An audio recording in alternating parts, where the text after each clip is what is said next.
Today I'm going to show you how to create an account using Zoho CRM in N8N, step by step. This is a super useful workflow if you want to automatically add new leads, contacts, or customer records without doing everything manually. It can save you time, keep your data organized, and help you build cleaner automations inside N8N. If this tutorial helps you out, please make sure to hit like and subscribe for more easy N8N walkthroughs. Alright, let's get into it. First, open the workflow you want to work on inside N8N. This is the workflow where you want the Zoho CRM action to happen, so make sure you're in the correct automation before adding anything new. Once your workflow is open, look over to the Nodes panel. From there, choose Zoho CRM. You can usually search for it quickly if you don't want to scroll through the full list of available nodes. After selecting Zoho CRM, choose Create an Account.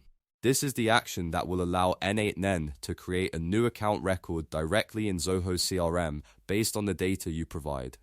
Now it's time to configure what you want to create. Fill in the fields you need for the account and map the values from earlier steps in your workflow if necessary.